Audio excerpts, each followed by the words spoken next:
Hello दोस्तों, welcome to my channel SS study Adda. दोस्तों, आज हम लोग इस वीडियो में जीके जीएस की टॉप 20 क्वेश्चन डिस्कस करेंगे। सारे क्वेश्चन दोस्तों मोस्ट इम्पॉर्टेंट है। अगर आप किसी भी कॉम्पिटिटिव एग्ज़ाम की तैयारी करते हैं तो ये वीडियो आपके लिए काफ़ी हेल्पफुल होगा। वीडियो को शुरू से लेकर अंत तक ज़रूर देखना। तो चलिए देखते हैं पहला प्रश्न क्या है। पहला सवाल है, भारत की पहली शास्त्रीय भाषा कौन सी थी? दोस्तों, भारत की पहली शास्त्रीय भाषा कौन सी है? तो आपका राइट आंसर हो जाएगा ऑप्शन बी, तमिल। तमिल भारत की पहली शास्त्रीय भाषा है। अब अगर बात करें कि तमिल को पहली शास्त्रीय भाषा का दर्जा कब दिया गया था, तो आपका आंसर होगा 2004 में। दोस्तों, 2004 में तमिल को पहली शास्त्रीय भाषा का दर्जा दिया गया था। अब अगर बात करें कुल कितनी शास्त्रीय भाषाएं हैं, तो आपका आंसर होगा 6 वर्तमान में कुल शास्त्रीय भाषाएं हैं। कौन कौन सी हैं? संस्कृत, कन्नड़, तेलुगु, मलयालम, ओडिया और तमिल। तमिल को दोस्तों तमिल पहली शास्त्रीय भाषा है जिसको 2004 में शास्त्रीय भाषा का दर्जा दिया गया था। चलिए अगला प्रश्न देखते हैं। आपका अगला सवाल है, पहली बार जाति आधारित जनगणना कब हुई थी? अगर बात करें कि पहली बार जाति आधारित जनगणना कब हुई थी, तो आपका राइट आंसर होगा ऑप्शन सी, 1931 में। 1931 में दोस्तों पहली बार जाति आधारित जनगणना हुई थी। अब अगर आपसे पूछ लेता है कि जनगणना का लघु विभाजक वर्ष किस वर्ष को कहा जाता है, तो आपका आंसर होगा 1951 को। इसके बाद अगर आपसे पूछा जाता है कि जनगणना का महाविभाजक वर्ष किस वर्ष को कहा जाता है, तो आपका आंसर होगा 1921 को। इसके बाद अगर बात करें जनगणना की शुरुआत या पहली बार जनगणना कब हुई थी, तो आपका आंसर होगा 1872 में लॉर्ड मेयो के कार्यकाल में। दोस्तों, 1872 में लॉर्ड मेयो के कार्यकाल में पहली बार जनगणना हुई थी।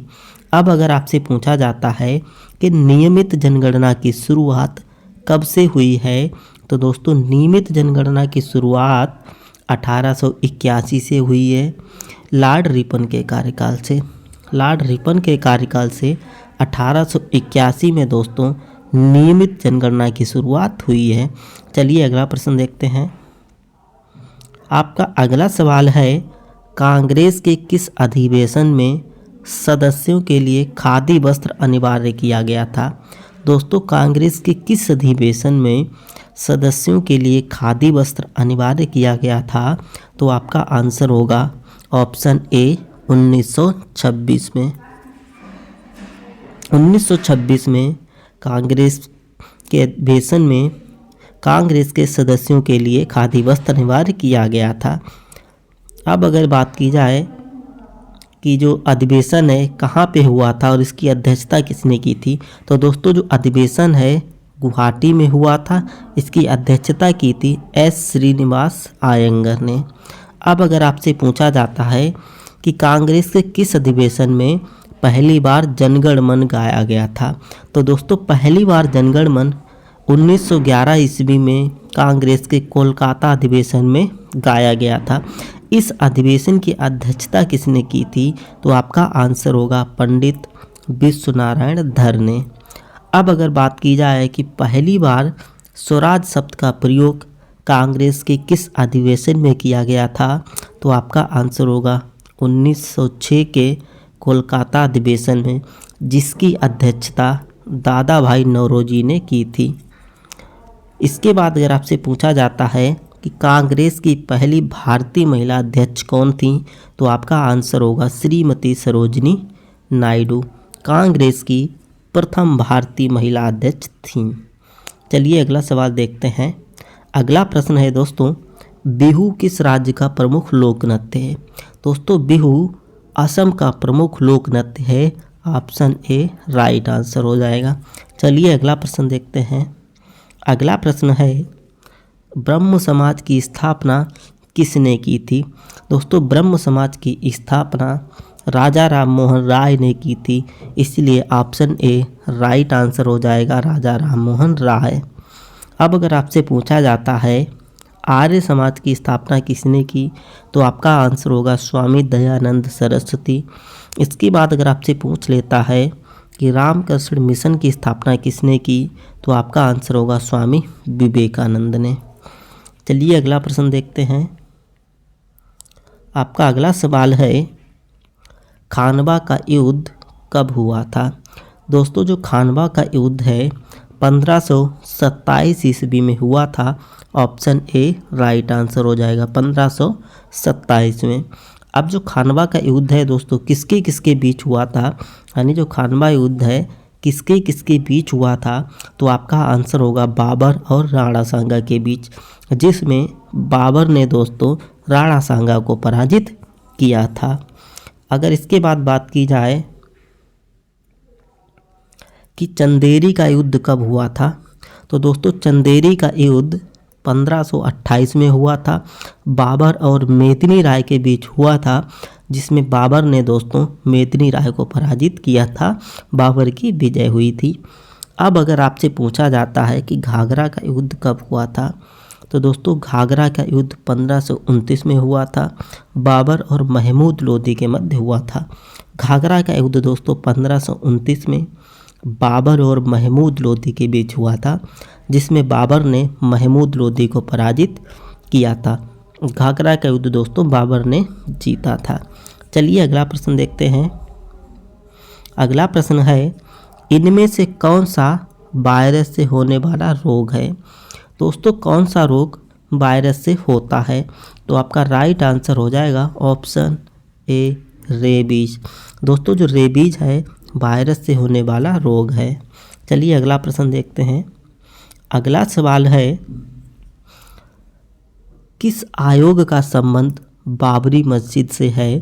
तो दोस्तों ऐसा कौन सा आयोग है जिसका संबंध बाबरी मस्जिद से है, तो आपका राइट आंसर हो जाएगा ऑप्शन बी लिब्राहम आयोग। दोस्तों जो लिब्राहम आयोग है इसका संबंध बाबरी मस्जिद से है। अब अगर बात की जाए कि हंटर आयोग का संबंध किससे है, तो दोस्तों हंटर आयोग का संबंध जलियांवाला बाग हत्याकांड से है। इसके बाद अगर आपसे पूछा जाता है ज्ञान प्रकाश समिति का संबंध किससे है, तो दोस्तों आपका राइट आंसर होगा चीनी घोटाला। इसके बाद अगर आपसे पूछा जाए कि नरसिम्हन समिति का संबंध किससे है, तो आपका राइट आंसर होगा वित्तीय या बैंकिंग सुधार से। चलिए अगला प्रश्न देखते हैं। अगला प्रश्न है फुटबॉल की एक टीम में कितने खिलाड़ी होते हैं? दोस्तों फुटबॉल की एक टीम में 11 खिलाड़ी होते हैं। ऑप्शन डी राइट आंसर हो जाएगा 11। इसके बाद अगर आपसे पूछा जाता है फुटबॉल क्रिकेट हॉकी की एक टीम में कितने खिलाड़ी होते हैं, तो आपका आंसर होगा 11। दोस्तों चाहे फुटबॉल पूछा जाए या क्रिकेट पूछा जाए या हॉकी पूछा जाए, प्रत्येक टीम में दोस्तों 11-11 प्लेयर होते हैं। इसके बाद अगर बात की जाए कि रग्बी फुटबॉल में दोस्तों कितने प्लेयर होते हैं, तो आपका आंसर होगा 15। पोलो में अगर पूछा जाए तो आपका आंसर होगा 4। अगर कबड्डी और हैंडबॉल में पूछा जाए तो आपका आंसर होगा 7। चलिए अगला सवाल देखते हैं। अगला प्रश्न है सबसे पहले भौतिकी का नोबेल किसे दिया गया था? दोस्तों मोस्ट इम्पॉर्टेंट क्वेश्चन है, कई बार एग्जाम में पूछा भी गया है कि सबसे पहले भौतिकी का नोबेल किसे दिया गया था, तो आपका राइट आंसर हो जाएगा ऑप्शन ए डब्ल्यू रोंटगन को। तो दोस्तों सबसे पहले भौतिकी का नोबेल डब्ल्यू रोंटगन को दिया गया था। चलिए अगला प्रश्न देखते हैं। अगला प्रश्न है डर्बी कप का संबंध किस खेल से है? दोस्तों जो डर्बी कप है इसका संबंध किस खेल से है, तो आपका राइट आंसर हो जाएगा ऑप्शन बी घोड़ा दौड़। डर्बी कप दोस्तों घोड़ा दौड़ से संबंधित होता है। चलिए अगला सवाल देखते हैं। आपका अगला प्रश्न है भारतीय संविधान के भाग 15 का संबंध किससे है? दोस्तों भाग 15 है किससे संबंधित है? तो आपका राइट आंसर हो जाएगा ऑप्शन बी, निर्वाचन। दोस्तों भाग 15 निर्वाचन से संबंधित होता है। अब अगर आपसे पूछा जाता है कि भाग 17 किससे संबंधित है या भाग 17 में किस चीज़ का उल्लेख किया गया है, तो आपका आंसर होगा राजभाषा। अगर भाग 18 के बारे में पूछा जाता है तो आपका आंसर होगा आपात उपबंध। अब अगर बात करें भाग 20 का संबंध किससे है, तो आपका आंसर होगा संविधान संशोधन से। चलिए अगला सवाल देखते हैं। अगला प्रश्न है, बेफिन की खाड़ी एवं अटलांटिक महासागर के बीच कौन सी जल संधि है? दोस्तों कौन सी जल संधि बेफिन की खाड़ी और अटलांटिक महासागर को जोड़ती है? तो दोस्तों आपका राइट आंसर हो जाएगा डेविस जल संधि, ऑप्शन बी राइट आंसर हो जाएगा डेविस जल संधि। डेविस जल संधि दोस्तों बेफिन की खाड़ी एवं अटलांटिक महासागर को जोड़ती है। इसके बाद अगर आपसे पूछा जाता है कि हडसन जल संधि किसको किसको जोड़ती है, तो आपका आंसर होगा हडसन की खाड़ी और अटलांटिक महासागर को। इसके बाद दोस्तों पाक जल संधि, मोस्ट इम्पॉर्टेंट क्वेश्चन है दोस्तों, कई बार एग्जाम में पूछा भी गया है। दोस्तों पाक जल संधि मन्नार की खाड़ी और बंगाल की खाड़ी को जोड़ती है या मन्नार की खाड़ी और बंगाल की खाड़ी के बीच है। चलिए अगला सवाल देखते हैं। अगला प्रश्न है, लच्छू महाराज का संबंध किस शास्त्रीय नृत्य से है? दोस्तों लच्छू महाराज हैं, इनका संबंध कथक शास्त्रीय नृत्य से है। तो आपका राइट आंसर हो जाएगा ऑप्शन बी कथक। अब अगर इसके बाद आपसे पूछा जाता है कि अच्छन महाराज, शंभू महाराज, बिरजू महाराज, सुखदेव महाराज, इन सभी का संबंध किस शास्त्रीय नृत्य से है? तो भी दोस्तों आपका राइट आंसर होगा कथक। चलिए अगला सवाल देखते हैं। आपका अगला सवाल है, संतरे में पाया जाने वाला अम्ल कौन सा है? दोस्तों संतरे में कौन सा अम्ल पाया जाता है? तो आपका राइट आंसर हो जाएगा option B citric acid. Citric acid दोस्तों संतरे में पाया जाता है। अगर आपसे पूछा जाता है कि टमाटर में कौन सा एसिड पाया जाता है, तो आपका आंसर होगा ऑक्सैलिक एसिड। इसके बाद अगर आपसे पूछा जाता है इमली में कौन सा एसिड पाया जाता है, तो आपका आंसर होगा टार्टरिक एसिड। इसके बाद अगर बात करें कि चींटी में कौन सा अम्ल पाया जाता है, तो आपका आंसर होगा फार्मिक एसिड। चलिए अगला सवाल देखते हैं। आपका अगला सवाल है, आपात उपबंध किस देश के संविधान से लिया गया है? दोस्तों आपात उपबंध किस देश के संविधान से लिया गया है? तो आपका राइट आंसर हो जाएगा ऑप्शन ए जर्मनी। दोस्तों आपात उपबंध जर्मनी के संविधान से लिया गया है। अब अगर आपसे पूछा जाता है कि गणतंत्रात्मक शासन प्रणाली किस देश के संविधान से लिया गया है, तो आपका राइट आंसर होगा फ्रांस।